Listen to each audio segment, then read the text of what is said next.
മാവേലിക്കര മണ്ഡലത്തിലെ LDF സ്ഥാനാർത്ഥിയായി CA അരുൺകുമാറിന്റെ പേര് നിർദ്ദേശിച്ച് CPI ആലപ്പുഴ ജില്ലാ കൗൺസിൽ. ജില്ലാ എക്സിക്യൂട്ടീവും കൗൺസിലും തീരുമാനിച്ച പട്ടികയിൽ ഒന്നാമതാണ് അരുൺകുമാറിനുള്ളത്.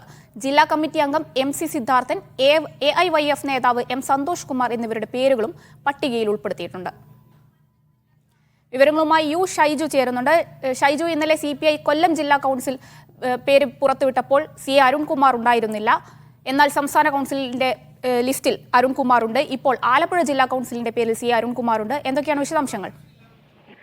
ഷഹന, അതായത് മാവേലിക്കര ലോക്സഭാ മണ്ഡലം എന്ന് പറയുന്നത് 7 നിയമസഭാ മണ്ഡലങ്ങൾ നിൽക്കുന്നത് 3 ജില്ലകളിലായിട്ടാണ്. കൊല്ലം, കോട്ടയം, ആലപ്പുഴ ജില്ലകളിലായിട്ടാണ്.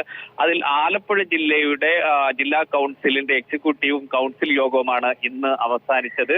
കഴിഞ്ഞ ദിവസം കോട്ടയത്തും കൊല്ലത്തും അവസാനിക്കുമ്പോൾ CA അരുൺകുമാർ എന്ന സംസ്ഥാന കമ്മിറ്റി ആഗ്രഹിക്കുന്നവരുടെ പട്ടിക ഉൾപ്പെടുത്തിയിട്ടില്ല എന്നാണ് ലഭിക്കുന്ന വിവരം.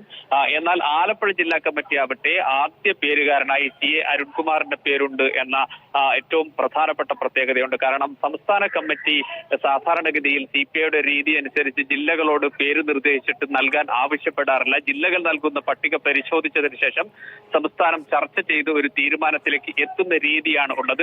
ഇതിൽ 3 ജില്ലകളോടും ആവശ്യപ്പെട്ടിരുന്നു. അതിൽ മറ്റ് 2 ജില്ലകളും, അതായത് കോട്ടയം, കൊല്ലം ജില്ലകൾ, ഈ 2 ജില്ലകളും ചിറ്റയും ഗോപകുമാറിന് പ്രാധാന്യം നൽകിക്കൊണ്ടുള്ള ഒരു പട്ടികയാണ് തയ്യാറാക്കിയിരിക്കുന്നതെന്നാണ് നമുക്ക് ലഭിക്കുന്ന വിവരം. എന്നാൽ ആലപ്പുഴ ജില്ലാ കമ്മിറ്റി ആവട്ടെ ആലപ്പുഴ ജില്ലയിൽ നിന്ന് തന്നെയുള്ള ഒരാളും CPIയുടെ കൃഷി വകുപ്പ് മന്ത്രി കൂടിയായ P പ്രസാദിന്റെ അഡീഷണൽ പ്രൈവറ്റ് സെക്രട്ടറി കൂടിയായ CA അരുൺകുമാർ എന്ന AIYF നേതാവിനെ മത്സരിപ്പിക്കണം എന്നൊരാവശ്യം പൊതുവികാരമായി ഉയർത്തിയിരിക്കുന്നു എന്ന പ്രത്യേകത ആലപ്പുഴയിൽ ഉണ്ട്. ആലപ്പുഴ CPIയുടെ ജില്ലാ എക്സിക്യൂട്ടീവും കൗൺസിലും ഏതാണ്ട് ഒരേ സ്വരത്തിൽ ഒന്നാം പേരുകാരനായി CA അരുൺകുമാറിനെയും രണ്ടാം പേരുകാരനായി ജില്ലാ കമ്മിറ്റി അംഗം MC സിദ്ധാർത്ഥനെയും AIYFന്റെ നേതാവ് M സന്തോഷ് കുമാറിന്റെയും പേര് പറഞ്ഞുകൊണ്ട് 3 പേരുടെ ഒരു പട്ടിക തയ്യാറാക്കി സംസ്ഥാനത്തിന് നൽകുന്നു എന്നാണ് നമുക്ക് ഇന്ന് എക്സിക്യൂട്ടീവും കൗൺസിലും സമാപിക്കുമ്പോൾ മനസ്സിലാവുന്നത്.